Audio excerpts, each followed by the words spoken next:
Baik. Assalamualaikum warahmatullahi wabarakatuh. Perkenalkan, nama saya Nadia Rizky Aulia dengan NIM 223511.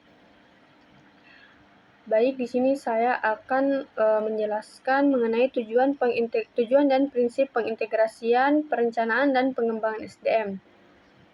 Tujuan pengintegrasian adalah usaha menyatukan berbagai proses atau fungsi bagian dalam organisasi agar semuanya bergerak selaras menuju sasaran yang sama. Integritas yang baik membantu organisasi bekerja lebih efektif dan efisien. Berikut tujuan pengintegrasian secara lebih rinci. Yang pertama yaitu menciptakan koordinasi yang optimal. Integritas bertujuan memastikan semua bagian saling berhubung dan mengetahui peran masing-masing. Tanpa integritas, antar bagian sering bekerja sendiri-sendiri sehingga menimbulkan bantuan atau perbedaan arah. Contoh, divisi pemasaran dan produksi harus saling terintegrasi agar kapasitas produksi sesuai permintaan pasar. Yang kedua yaitu menyelaraskan semua aktivitas dengan tujuan organisasi.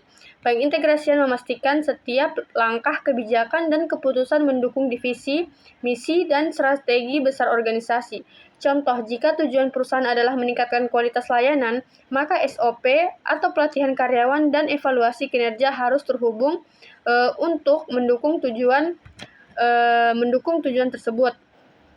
Yang ketiga itu meningkatkan efektivitas operasional. Integritas membuat kegiatan organisasi berjalan lebih mudah, cepat, dan tepat. Semua proses yang sebelumnya terpisah menjadi satu alur yang lebih efisien. Contohnya integrasi data keuangan, pemasaran, dan inventaris dalam satu RF. Yang keempat yaitu mengurangi pemborosan dan meningkatkan efisiensi. Integrasi membantu menghindari pekerjaan ganda, penggunaan sumber daya yang tidak perlu biaya tambahan karena miskomunikasi. Semua elemen diarahkan agar bekerja secara efisiensi dan hemat biaya. Baik, di sini saya akan menjelaskan lanjutan mengenai prinsip-prinsip pengintegrasian. Yang pertama yaitu prinsip keselarasan. Semua bagian organisasi harus memiliki sasaran yang sama. Tidak boleh ada unit yang bekerja dengan prioritas berbeda atau bertentangan. Contoh, divisi produk tidak boleh mengejar target atau jumlah barang tanpa memperhatikan kualitas yang diinginkan divisi pemasaran. Yang kedua yaitu prinsip konsistensi. Kebijakan, prosedur, dan aturan harus saling mendukung dan tidak bertentangan.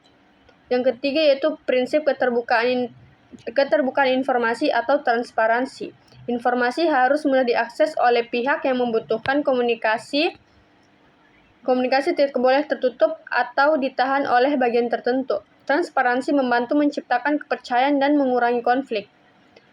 Yang keempat itu prinsip kerjasama atau collaboration. Pengintegrasian hanya dapat terjadi bila setiap unit mau bekerja sama. Tidak ada bagian yang berjalan sendiri-sendiri dengan kepentingan masing-masing. Kolaborasi memastikan proses perjalanan lebih lancar.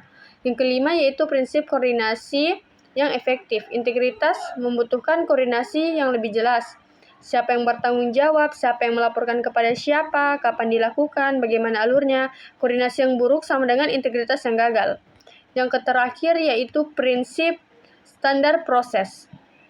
Maksudnya di sini tuh proses kerja integritas memerlukan standar seperti standar SOP, pedoman kerja, standar kualitas, prosedur komunikasi, standarisasi, mempermudah koordinasi antar bagian. Baik, mungkin itu saja yang dapat saya jelaskan. Assalamualaikum warahmatullahi wabarakatuh.